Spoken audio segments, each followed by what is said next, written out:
All right, welcome to another episode of the LogiCast. My name is BlankaKong. I'm joined by Gunnar Eos and Mr. Esoteric Skills. And today's topic is going to be about, it's not super recent, but it happened a few weeks ago. Ubisoft CEO dubbed Skull and Bones a quadruple A game. As beta players say, it's not worth the $70 price entry. This was an article published by Games Radar. This was published on February 12th of this year. So, this prompted a conversation in our private chat. We talked about how ridiculous that is. Just saying quadruple A games is a way of a defense to defend what seems to be a subpar game. And nothing really Ubisoft has made recently has really gained a lot of favor, with the exception of maybe like Prince of Persia, Crown Prince, or the Lost Crown, or something like that. I didn't play it personally. I think it does look good, but I didn't support it, as I didn't like the fact that they didn't have the same character. Like, you don't play as the prince; you play as one of his, I guess, protectors or warriors. Yeah, I believe so. Yeah, so it's like, I don't know if I'm into that. But the game as a game looked fine, and it did not perform, though. It did not make the sales that they wanted to, and I think a part of that is because they overcharged for the game. The game was launched at a full price, I think $50 or $60 across all platforms, which I think is too much for a Metrovania game in today's market. It just doesn't. People aren't going to pay that much for a 2D game on a mass, on a mass amount. It's just not going to happen. When people pay $60 or $70 for a game, or even $50, they're expecting a certain quality experience that 2D games no longer offer. And so I think it was just it was doomed from the start, as far as that game is concerned. Even though I think it's a great game as far as gameplay is concerned. But yeah, anyway, back to our article. He mentions this on a conference call with investors, because even investors or industry analysts, they were like, yeah, this doesn't really seem like it's going to be a good $70 launch title. It seems more like a free-to-play title, considering you're doing the whole season pass deal and battle passes and all that. And he fought back with, well, it's a quadruple A game. And I didn't know this until reading this article, that the game was being developed since 2013. This was apparently supposed to be expansion to Black Flag, which is why I guess he's doubling down on the whole, this needs to be a $70 game, because I'm sure the cost of this game had been fucking extraordinary. Yeah, probably. And that reminded me of a tweet that one of the directors at Ubisoft also mentioned. This is going to be an episode where we're just slamming Ubisoft, where Ubisoft executive says gamers need to get comfortable not owning their games for subscriptions to take off, basically saying, be okay with not owning your stuff and just be okay paying us perpetually for the same products. And I don't like that. I think that's shit. So anyways, this topic is more about the quadruple A games, but I threw that extra, we need to get comfortable, basically paying forever for the same product instead of just paying one entry price and that's it. So what are your thoughts, or what are your initial thoughts on everything that we just mentioned?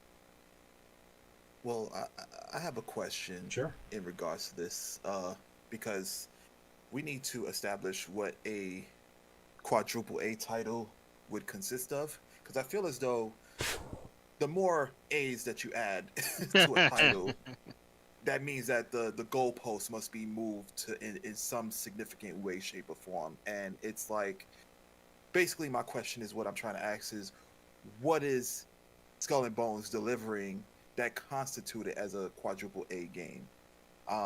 Because I've read quite a few entries saying that people would even pay the base price that we're accustomed to, $59.99. They pay less for this game. So I think we need to kind of solidify what a quadruple A title is. So to answer your question with verbatim from the article, which is verbatim from the conference call, Guillemot. I don't know. I can't pronounce French names. Sorry. They're a bunch of Frenchies. Yeah. Sorry. I'm gonna just say Guillemot because I'm a dirty American. You will see that Skull and Bones is a fully fledged game. It's a very big game. We feel that people will really see how vast and complete the game is. It's really a full triple quadruple A game that will deliver in the long run. To answer your question. Yeah, but that's like saying, well, okay, this is a car. It has wheels. You'll see that it is able to drive. It'll get you to where you need to go. But you're not explaining to me what are the amenities that come with said vehicle. Why am I paying this price for something, whereas a cheaper version of a car would provide me possibly more? Like you're being vague with your statements. Like, this is true. it's a big game. Okay, could it be? I You agree know, a with you, game man. could be big and massive in terms of like mapping, but there's nothing there. You know, like you need to elaborate as to why we should be paying $70 for a game instead of having It such feels like vague statements. so when I used to work at GameStop, and anybody who Mhm, shopped there knows this. This has been this way forever. Um, mhm. a new game comes out at $60. Somebody trades it in, and then the used version is the most egregious one was like in 2017 or 2016, where like they decided to not do the $5 dip. They did like a $2 dip, so they put it up for like 57.99, and obviously that didn't work. Huh. But it's just still like disgusting. Where like a customer would ask me like, "Well, what's the difference?" And I would just be like, "Yeah, one's used and one's new. That's really it." And you're just saving the $5. That's like, I, that's not worth it. Like, why would I? I would just pay the $5 just to have it new and know that it has no defects because it's new, right? I always wondered that. I always found that weird. Why is that a thing? I didn't know that was a calculated move. Interesting. Yeah, it was just them trying to, you know, get as much as they can out of new titles, and that's why they had like they didn't have a lot of favor with official publishers and developers for a long time, is because developers felt like they were taking money off their table, off the food off their table, because it's like, well, some customers would, pay the save the $5 Yeah, to yeah, get the definitely. same thing essentially, Mhm. and so that's a sale that you cost us effectively, and so that's why they did that, and so and it just never went away, and it morphed to like you fast forward to like within the last few years, anybody with like any kind of sense would just be like, I will just buy the new one. Like the the discrepancy between the savings discrepancy is not enough to justify the risks tied to me buying a used product that may not perform the way that I would expect it to. And I can understand that string of logic, because that would be my string of logic. And I would be posed that question like, well, why should I buy the used one? And I honestly couldn't really give them a real justified reason other than, well, you save the $5 here. Or if it's like a console, yeah, you save the $30 or the 40. It's like, what is $5 really? Can't even buy a Subway footlong for $5 anymore. Like, what does that even really matter? So anyway, But then you would have to utilize that difference for warranty. It's well, like, that's hey, the it's still a caveat, right? Like that's what they wanted us to do. Like, well, you can protect your game, and it's like it's just slimy business practices, because they pay like 15 or $20 for this copy of the game that they're selling for 55. Um, and so I feel like it's kind of the same thing with the I was gonna Ubisoft say, deal. speaking of slimy, To take it back to the main topic. yeah, I mean, this is Ubisoft we're talking about. Like, if you're still defending or standing for Ubisoft, you either don't know better, you don't know any better, or you're financially invested in their success, Mhm. or you're in the sunk cost fallacy phase. Because I remember what blew my mind is Assassin's Creed Mirage, the latest Assassin's Creed. That game went on sale, I think, maybe a Less month less than a month. afterwards. I think it was like 3 weeks, maybe 4 or 5 Yeah, weeks. even It was even $40 worse. like almost right away. It felt. Like, what a slap in the face to your early Yeah. adopter, right? I don't know how the game is. I haven't heard anything egregious about it, so I guess that means it's okay, but like that's just like, bro, that tells you don't buy a Ubisoft game new or at all. Is my personal opinion. But if you want to, just wait a week, wait 2 weeks, 3 the most. You'll get it for half off, and with all the DLC. And I just don't understand their business practice. Like, are you guys not looking at the charts? Because from what I'm seeing and what I'm hearing, like, Ubisoft has been taking several L's for quite a few years, and it's like, are you guys not looking back on, the mistakes that you guys are making, and to kind of redefine your approach for the future? I just don't get it. I don't understand. No, I think if anything, they want people to invest into their ecosystem. Why would you do that? I have no idea, but invest in their ecosystem even more with the whole get comfortable not owning your games, because if you're stuck on their Ubisoft launcher, because they have their own launcher on PC, if you're stuck there, like, you're in their ecosystem, and that's right where they want you. So they could charge you whatever they want. They could take a game away whenever they, and you're just gonna have to get comfortable with it because, oh, I only pay $15 a month for Ubisoft Plus, so it's okay if I don't have Assassin's Creed 1 anymore. It's okay. Uh, That's a crazy mindset to have, but that's what they want.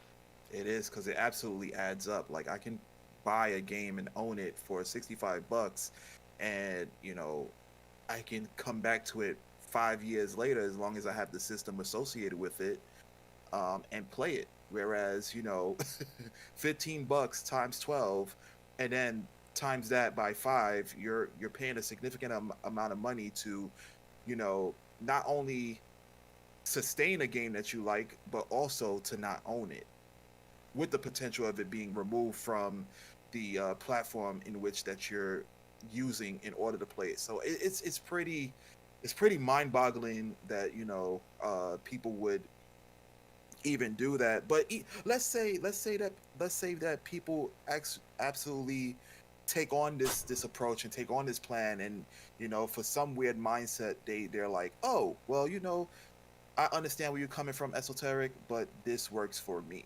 And it's like, fine. But at least Ubisoft, at least respect your consumer base and give them something with more substance to allow them to justify that. Because honestly, with Skull and Bones, with the previous games that you guys put out, it's lackluster. And again, this is coming from hearsay, because I haven't seen nor played any of these games coming out. But when I ask people, because I'm invested in hearing, what people think, gamers, what their takes on when it comes to Ubisoft games for the most part, and they're not enjoying it whatsoever.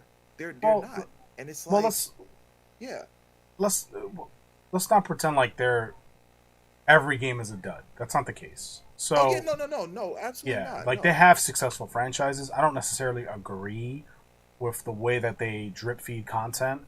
I don't necessarily agree with the design decisions that they have made in their, maybe in some recent games or even past games, as far as like Watch Dogs, way back then in 2013, 2012, Oh whenever that yes, the came out. infamous trailer. Like, you know, in Division 1 and all that. So, like, Ubisoft has been, like, misstepping for a while, but they're able to meet a certain level of success because they have, legacy, and there's a lot of people who do trust, the Ubisoft logo the same way I trust the Capcom logo, even though yeah, Capcom has made their mistakes and I've boycotted them for a handful of years.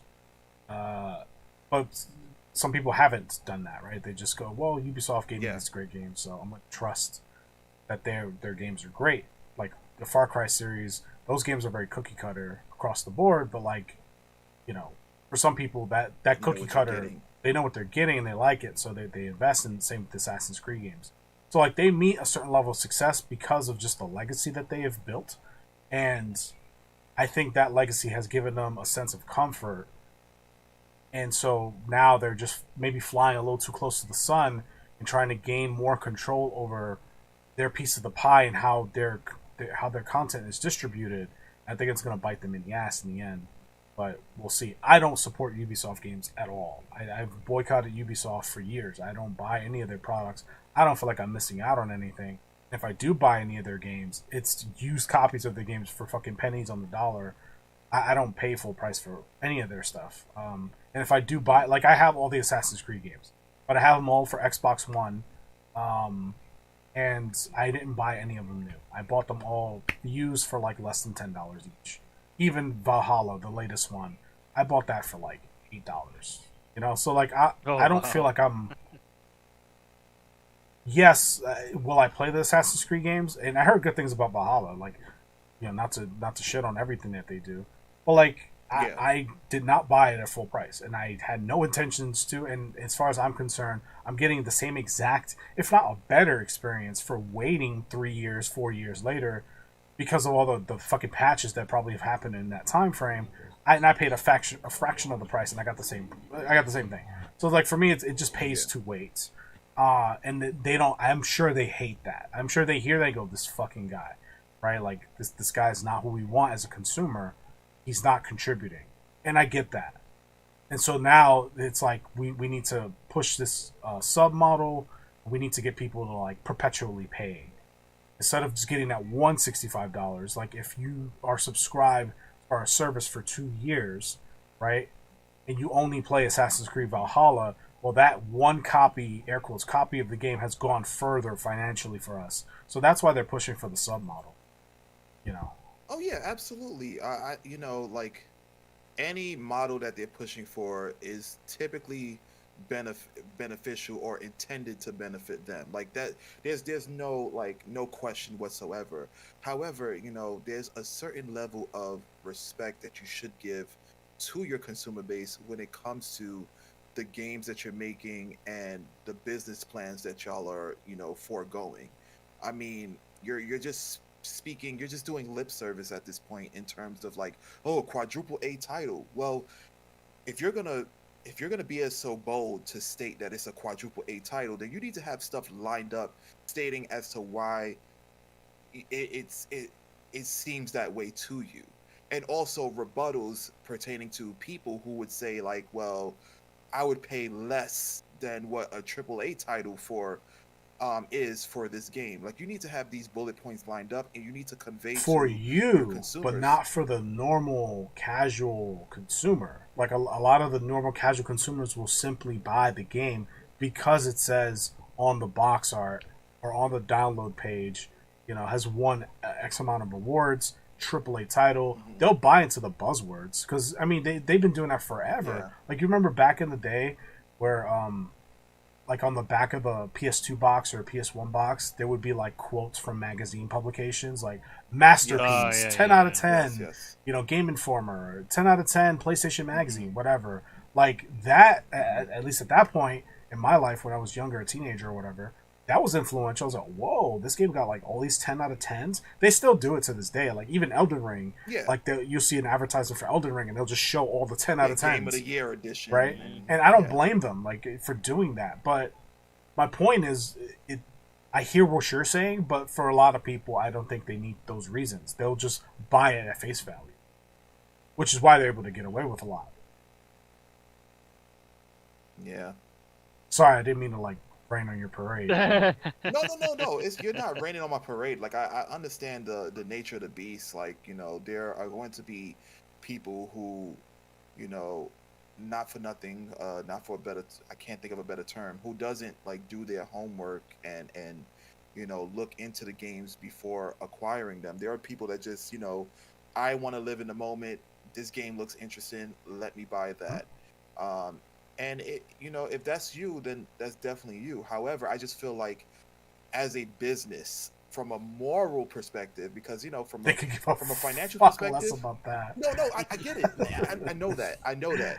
Like, because from a financial perspective, they got it on lock. Like, okay, how can we penny pinch? How can we squeeze these losers for all their money? And like, how can we stretch, you know, games that have been out for a while and make them relevant today, and how can we have a control over that market? Like, they got it on lock. But from and I'm just speaking just to, in terms of like speaking, like I know this will never happen. I'm more of a realist. I don't align with like optimism or pessimism. I'm just being real. But from the perspective of just the morality of it, like just if you're going to do this, then produce better and give people what they want. Because I was looking at these comments even on this article, just stating that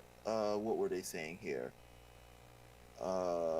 Many others in agreement saying that they enjoy this game. The price is too high. There's absolutely no way I'd pay 70 or 90 for this game. I love this game, but the max I'll pay for is 40 to 50 bucks. Like, that's way below quadruple title. That's below a AAA title when they initially come out. So I'm just saying, like, if you're gonna stand by your quadruple A title, your masterpiece, then what you need to do is actually be able to convey why it's a masterpiece, and not just because you have people that are just going to buy it because of your brand and who you are and what you've done in the past. That's all I'm saying. Yeah, I mean, and this is really just another example of how what we were told by the likes of Ubisoft and EA and all those like the big Western, or big, not just Western, but well-known companies that, $70, these games are getting more expensive to make. They're, they take more time and they come out higher quality, so that's why they have to be $70. And it's not just Black Flag is another one that does it, but there are other games currently on the market that do it too. When you look at how Black Flag looks and plays, Mm-hmm. I mean, not Black Flag, Skull and Bones, and then when you go to Black Flag and you see how that looks, there should be no reason a game that came out on the PlayStation 4 looks better and plays better than a game current year. I'll do you one better. That's what technically came out. It was a cross-gen launch. It came out on PS3, 360, Xbox One, PS4. I didn't even know that. I thought it was a PS4, not PS4 only, but No, it wasn't current gen at that time. it was on both because it was in that transitional year. So it came out on everything. Okay. Which is even worse. And I've seen side by sides. Black Flag just looks better. Even like the sea combat, not like separating the Assassin's Creed portion of the game. If you want to just look at the ship combat, which Skull and Bones is derived itself from, Black Flag is just a superior pirate game. And it's just like, this shouldn't be happening. So that's how you like. I hope a lot of people are seeing that. Maybe I'm being optimistic and seeing that the whole lie, as far as I'm concerned, of games need to be $70 because they just cost more and we're investing more resources into it, is just an out and out lie, because the proof is in the pudding. It's right there. It's on. You could find it wherever, Twitter, whatever. You could see the side by side. Like Skull and Bones is a ripoff, as far as I'm concerned. And I mean to add to that, Gunner, like, back then with the like retro games that we would consider retro now, like Super Nintendo, that type of era, those games were expensive as well. But at least, and people can correct me if I'm wrong, at least it felt like they really put everything they could at that time into those games. Like the limitations of what the technology was back then, it seems as if they utilize all components possible to make the game and to also stand by why they had such a high price point. Because back then games was running like 65, 70 bucks as well, but I feel as though you probably had more of a much better experience, and due to the limitations, they had to focus on making a game playable as opposed to maybe, but we had the video game crash, so there was deceptive marketing back then too. Mm-hmm. But now with games like Skull and Bones, it's just more apparent. It's just more obvious. The internet has given the people the ability to immediately go to Ubisoft and like, nah, you're bullshitting me.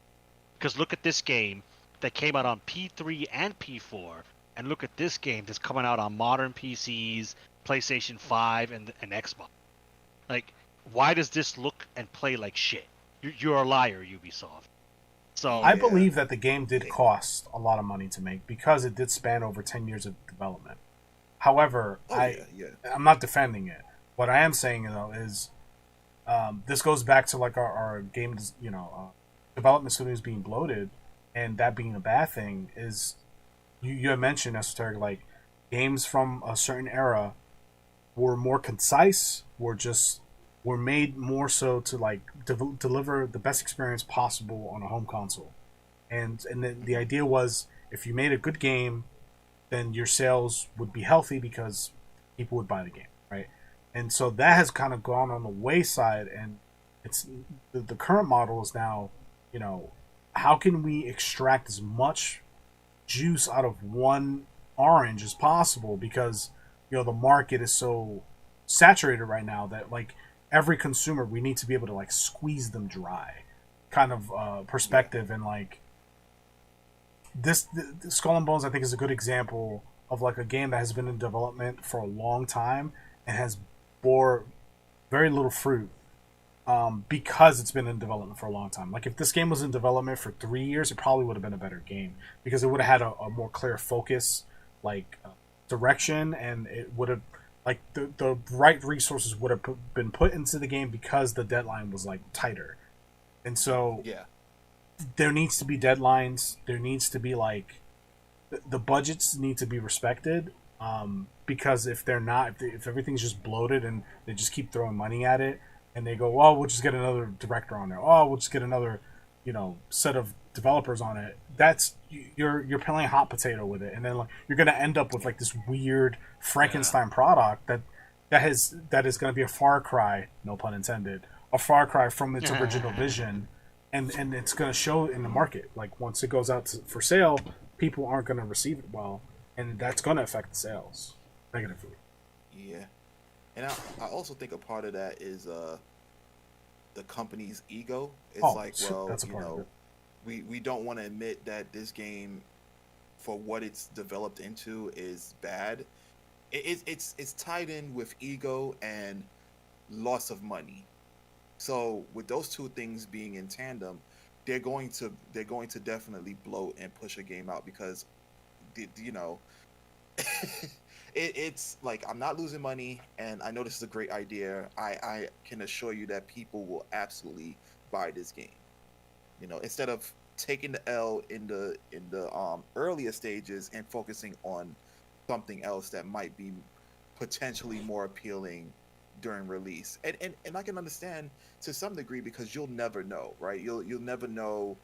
Let's take From Software with the first Demon Souls game. Like, I'm sure they had a lot of banter or a lot of discussions about, oh my God, this game is too difficult. Do you think that people will accept this game being difficult? This is during the era of providing information, giving walkthroughs, getting assistance. Do you think that this game will absolutely do well? And they were like, some of it could have been their ego, and it's like, yes, I think this game is going to do really well, and it actually bore fruit. So maybe that could be Ubisoft's approach. The powers that be, they're like, I think people are going to enjoy this game because, we put a lot of heart and soul into it. I know it's a good idea. Let's just keep going with it. Let's spend tens of billions of dollars towards it, and I'm sure it's going to be a fruit. So I think it's more of a sunken cost fallacy thing where they're too far to turn back. They can't turn back because if they turn back, like I'd imagine, I don't know this for sure. Obviously, I don't work in these studios. I don't know what these conversations look like or sound like. Yeah. I can only speculate. And my speculation is, they would get like a progress report that they have to like send up, maybe every quarter, maybe once a year, maybe once every 6 months. And they go, how's that pirate game coming along? Like, what are we looking at here? When is this going to be good to ship? And they go, it's coming along. It's good. Even though they've had like 3 different directors on it, and the money, the people who invest, right? They want to know, like, well, listen, we invested. This project has costed us X amount of dollars so far. How do you plan? What's the plan of action to not break even, but to go profitable on this project, considering we've had this high cost.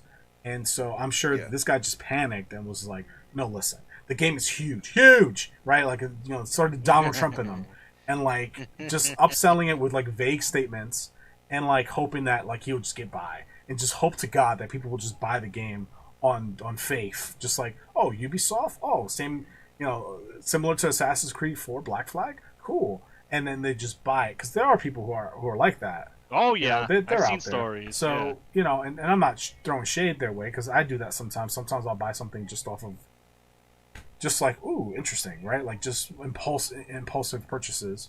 So that's just a human thing. I get it, but like that was a viable strategy before in the past, even in the 2010s, because the internet wasn't what it is today. But considering how fast information moves and how opinionated everybody is and how loud a minority can sound, And leaks. and leaks and all that stuff, that can directly affect, even a good game coming out. And like, just because a good game is a good game, if there's a loud enough minority trashing it, that could affect the trajectory of the success of the game, 100%. So it can go either way. It's a double-edged sword. And I think that, remember, like, this guy was talking to investors. He wasn't talking to gamers, because I'm sure if he was talking to gamers, or if this was like a conference thing, it would be very different verbiage. And he would provide examples as to why this is a premium experience. So this was just a Hail Mary attempt at like, listen, it's gonna work. Trust me, bro. And it doesn't look good. I don't know that I don't have numbers. I mean, I'll see if I can find, but I doubt there are any numbers posted anywhere about Skull and Bones sales reports, because I don't think they're flattering. That's just, again, speculative. So the game is currently out at this moment. It is out. It's been out for about 2 weeks. It is out. 2 weeks to this recording. So maybe 3 to 4 weeks from whenever you're hearing this. Gotcha. Okay. You being the And people listening to the video. and also, like, I think the reason Ubisoft kind of feels confident in releasing it like this is because, surprise, surprise, Skull and Bones is a live service game. So in their head, they think, well, right now it might not be so great, but once we start get that content train rolling, we're going to bring people back that left, and we're going to get more people in, because now they're going to see we have, stuff like raids and cool looking ships and weapons and maybe new areas to sail to. So they're kind of like betting it on how it's going to look maybe a couple months to a year from now. But if your player base doesn't exist, the roadmap you have in your head doesn't matter, because your game is literally dead. There's no one playing it. You only, like the saying goes, you only get to make a first impression once. That's why it's called a first impression. And the first impression of Skull and Bones is, this was not worth the 10-year wait at all, live service or no. And even the most normie of normie is starting to catch on that a live service game is super hit or miss. Like, it's starting to even affect. So I've got some numbers here, but I don't know if you had a response to what Gunnar just said. Esoteric. No. All right, so I'm also going to post this article in the description for those who are interested in reading. I'm also going to post it here in the chat for you guys to look at. So Skull and Bones, and this is from Game World Observer. This was published February 22nd, so yesterday. Skull and Bones attracted just 850,000 players in its first week, less than other major 2024 releases. And they have comparatives here. So Power World sold 1 million copies in its first 8 hours. Over 25 million players across Steam and Xbox as of the 22nd. So shattering anything Skull and Bones probably did. Tekken 8, which is a fighting game, which is a niche genre compared to most, 2 million copies in less than a month. Persona 3, 1 million copies in its first week. And that's a PS2 fucking remake. Like a Dragon, Infinite Wealth, 1 million copies in its first week. Grand Blue Fantasy, 1 million copies in the first 11 days. Enshrouded, another survival game that I plan to look at, 1 million players in the first 4 days. 2 million copies sold in less than a month. Damn. Helldivers, 1 million copies in less than a week. So, like, all these games have, maybe with the exception of Tekken 8, but probably not. I'm pretty sure Tekken 8 did $1 million in its first week. I'm sure of that. Have outperformed Skull and Bones. And then if you go further down, Yeah, I was looking at that. Skull and Bones debuts poorly on UK box charts, so that's just Europe. But I mean, I'm sure it's relative to the US and North America as well. With physical sales 4 times weaker than Sea of Thieves launch, which, to be fair, physical sales are weak across the board compared to 2016 whenever Sea of Thieves came out. So like that's kind of like that's like a skewed way to look at it because it's just physical It's sales. a cheap shot. Because if we just looked at overall sales, I'm sure it's maybe 1 or 2 times weaker, which is still bad. But 4 times weaker, I think, is a little disingenuous to like the reality of the marketplace and how it's shifted, 8 to 10 years ago. Yeah. But yeah, the top selling games in the UK at least for that past week was Mario vs. Donkey Kong at number 1, Hogwarts Legacy at number 2. Yo, Hogwarts Legacy is it's still kicking. Yo. It beat fucking soccer, FC24 at number 3, which that's a big sport in especially in Europe. So that makes sense, yeah. right? Skull and Bones at number 4, beating out Mario Wonder, Mario Kart, which has been in the top 10 forever. How old is Mario Kart 8? The fact that they're even still up there is insane. Helldivers 2, Mortal Kombat 11 Ultimate, which is sad because Mortal Kombat 1 isn't up here, but 11 Ultimate is, so we'll leave that to your speculation. Modern Warfare 3, and then Minecraft for Switch, which is another game that's been on the top 10 forever. Yeah, it's not looking good, man. Pretty bad. It's doing really poor. So, I mean, they have a way out, right? If they maintain the game and maintain the servers, they could pull out a profit out of this project if the monetization is proven successful and they get enough people to like buy into the cosmetics and whatever features that they have in their stores. It could work for them in the long run. Look at Rainbow Six Siege. That game is doing gangbusters for them, and that game has been out for over 10 years now. So it's possible. Is it likely? Probably not. So I noticed something in the article you shared. Yeah. Under where they compare Skull and Bones compared to other 2024 games, that like we said in the at the opening, Skull and Bones was in development for more than a decade, changing its creative direction multiple times. So that's never a good sign. Yeah. According to Henderson, and apparently ballooning its budget to $200 million. Yeah. So this is a pricey expense for Ubisoft, and it is currently not paying dividends for that. And that if that makes any investor sweat, it's not getting a return on investment. Yeah. Also dispels the myth that people like Ubisoft have claimed, not just them, but they've claimed single-player games are dead. Persona sells 1 million copies in a week. So, that's a different tangent, but I figured I'd throw the jab in there while we're here. Kick them while they're down. Hey, Ubisoft, like these CEOs, they be saying some bold shit every now and then. And I don't know what kind of facts they got backing them up, but it never turns out to be. Maybe not yet. I'm saying, like, it's a waiting game. Maybe they're not appealing to us. They're appealing to the next generation of gamers. So I don't know if that's the plan, but as it stands right now, Skull and Bones is looking like a very costly L for Ubisoft. Just to provide some more numbers, Forspoken, which is a game we've dunked on before, reportedly cost $100 million to make, which is considered a tremendous failure. So Skull and Bones has cost double that, according to the article. And then I did just some quick math.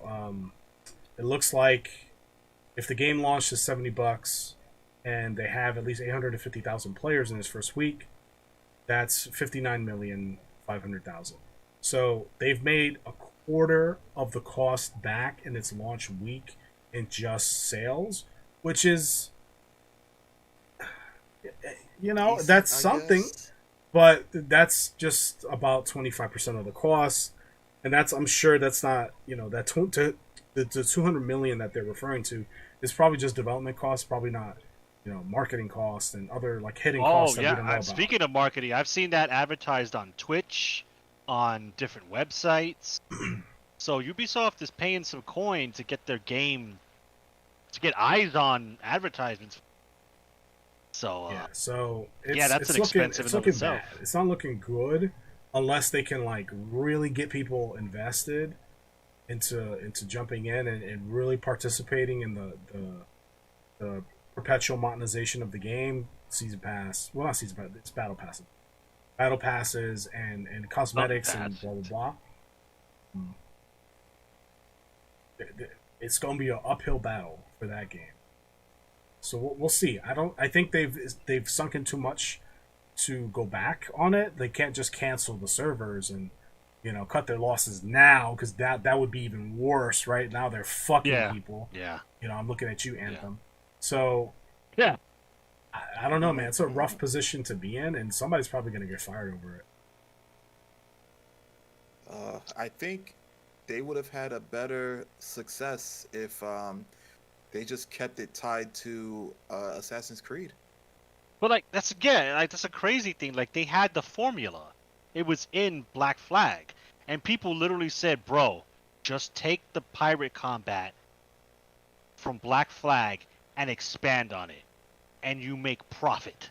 And they were like, "Nah, we're not gonna do that." And it's just like, because I still remember the pirate. It was so much fun to like just go on the high seas and shoot up other pirates. It's like I can see the appeal of a game like that, but just it definitely sounds like this game was a victim of development hell, and that is never a good sign for a video game. So I'm sure the original plot was lost at like year 3. Just throwing that out, just pulling that year out of my ass. Like year 3, they lost the plot.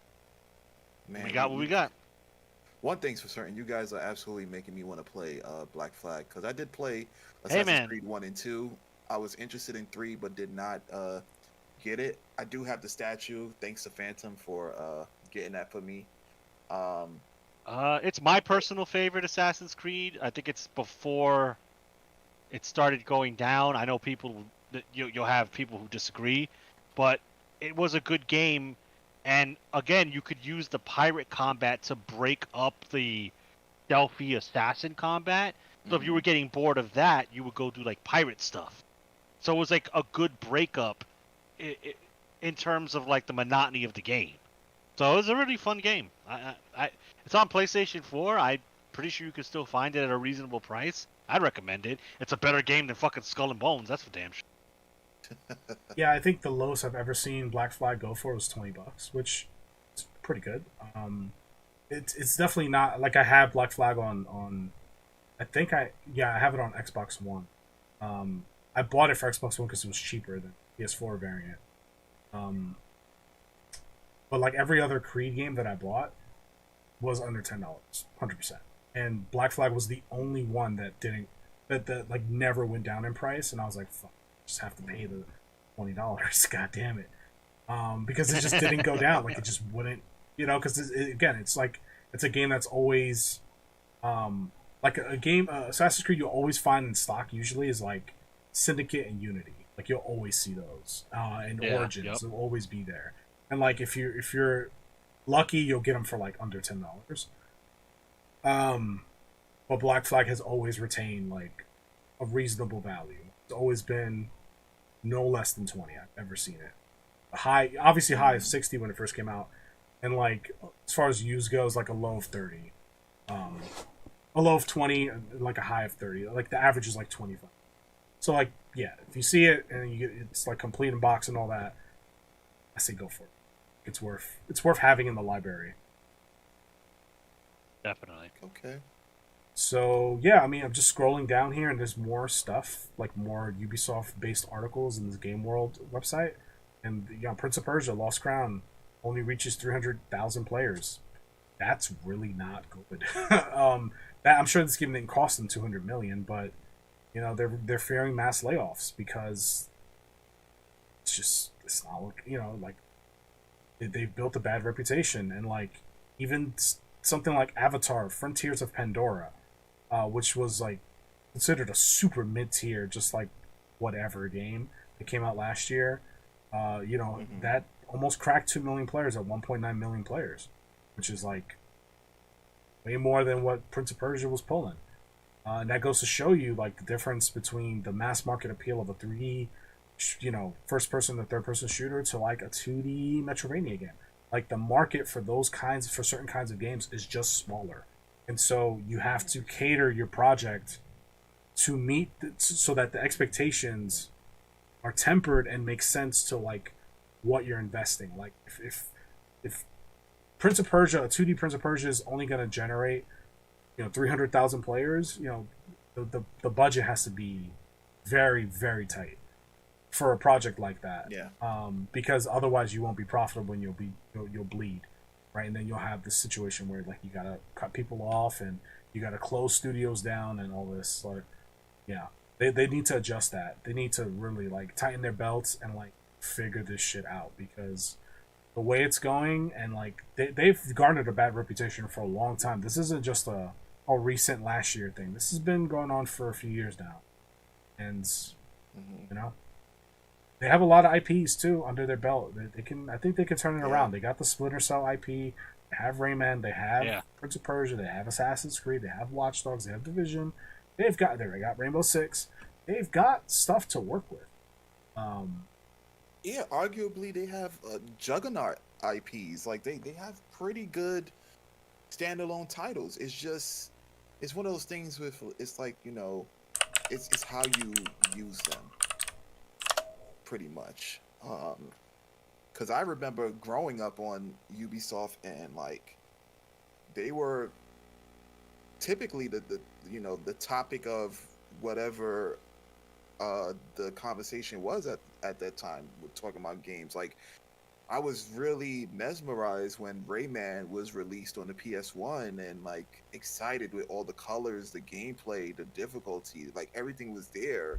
And then they came out with Rayman 2, which they kind of changed everything up a bit, but it still had its its charm with it. And then over the years I guess they just forgot about where their roots are and whatnot. But I can't really fully say that. I can only base it off of from what I hear from other people and whatnot, because I did stop playing Ubisoft games after I would say Assassin's Creed 2 and the new version of Rayman, which is phenomenal. Yeah, Rayman Legends and Origins is really great.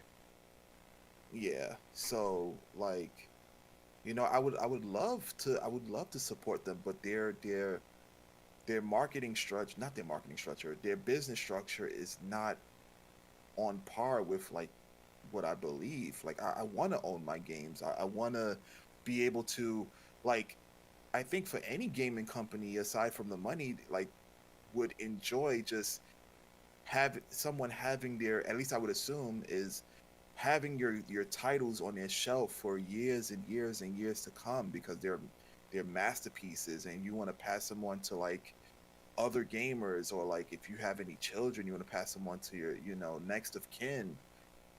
But they're so, it seems like they're just so blind, and they have blinders on when it comes to just penny pinching and squeezing everybody for their funds, or as Kong so eloquently put, squeezing as much orange juice out of the orange as they possibly can. And I feel like they're losing, by them focusing on that, they're losing focus on other things. You give me too much credit, by the way. I say you give me too much credit. I'm just an ape. I'm just an ape with an Xbox controller, man. But yeah, it's. Did you have a response, Gunnar? Any of the stuff we mentioned? I don't want it to be like a, because I notice sometimes there'll be like a back and forth, and then I don't give you room to kind of come in. So no, you're fine. I mean, I think it's for me, it's been pretty cut and dry when it comes to Ubisoft games for a while.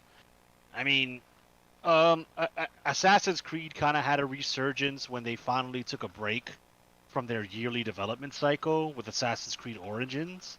but then they kind of fell right back into a rut because they're like, oh, everybody loves RPG mechanics, so we'll make our new Assassin's Creed have all these different RPGs and loot rarities because everybody loves seeing epic tier loot. And then what did they do with those games? They tied some of the best gear in the game to their online store. You had to purchase separate DLC weapons, and it's just like, bruh. So instead of fighting a boss in the game to get it, I got to give you $5.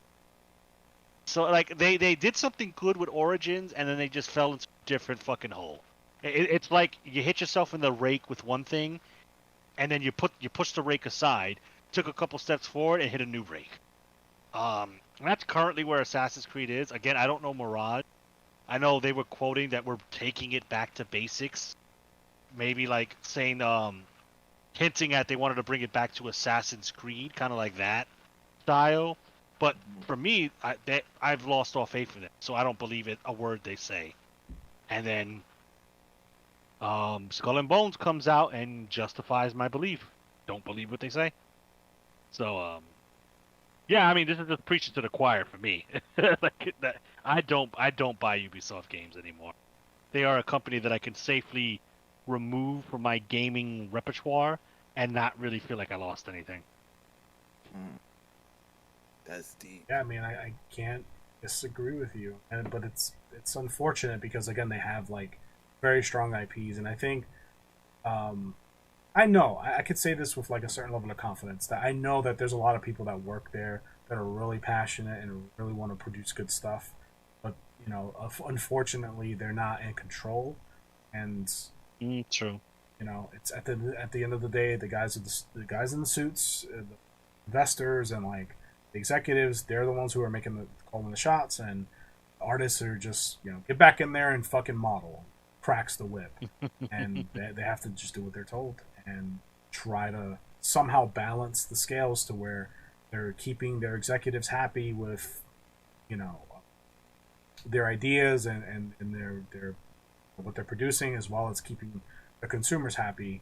Because I'm sure it's hard to read that stuff, to read all these articles bashing projects that you've probably put, you know, 5 years of your life into. It's like, that's gotta suck. So I sympathize for those guys, those guys at the ground level, the animators, some of the directors, the artists, the voice people, like just all those guys, you know, the core, the programmers, like all those guys who actually produce the stuff, and I'm sure have aspirations to make great games that people will enjoy, and you know, they're just fucking gears in a corporate machine, and their passion is being used against them as fuel. So it really sucks. I wanted to make sure I said that because I don't want it to seem like I'm just an angry gamer and I hate everyone and developers don't deserve to eat, and like I don't really, you know, I'm not that far black pilled when it comes to it. I know who the enemy actually is. Yeah, it's you know, it's the the CEOs, fucking the corpos, suits. bro, and the investors. And this goes back to again the bloat conversation we had about game development, having all these different departments for different things, when it's like it really doesn't need to be that deep and that bloated. It just needs to be, you know, your programmer, your artist, your director, modelers, like the people who are actually making the fucking game. And then like sure, you can have a few people for like marketing and like market research and stuff like that. Like that, I think those departments have a place in the industry. It's just, I think that there's a bunch of positions and departments that are just created just to inflate budgets, to extract money out of investors. Like it becomes this whole like fucking Ponzi scheme to, like, you know, scam somebody else out of like, you know, line your own pockets or whatever. And the artists and those guys get caught in the crosshairs, you know. And then those people are the ones who are fucking, you know, cut off. Like, all right, well, thanks for investing 3 years of your life and missing out on your kids' first steps and all that to make the game that failed, by the way. You're fired. And, you know, Karen from HR, you know, she's still there, you know, like, yet she didn't draw a thing in her life. It's like, that's fucking disgusting to me, but that's a whole nother topic. Yeah. So with the awkward silence, I think Yeah, we've I mean, reached the peak of this particular conversation. I could keep going, but I don't think that I will. I'll just come off as bitter. So, anyways, with that being said, if you guys enjoyed the conversation, leave a like on the video, dislike if you didn't. Subscribe for more content. We do podcasts every week, every Wednesday at 12 p.m. Eastern. We also have other kinds of content on the channel as well. So Mr. Esoteric does a lot of unboxing stuff, so you can check him out there. We also have social media presence as well through TikTok and Discord and Facebook and Instagram and blah, blah, blah, blah. All that stuff is in the description. You can check it out. Also, check out Mr. Esoteric on Twitch. He streams 2 to 3 times a week. He streams all kinds of games, from AAA to indie to co-op to party games to retro. He does everything. So give him a check out. Give him a follow. Check out his stream. I'll be there typically. And yeah, that's pretty much it. So we'll catch you in the next one. Till the next one.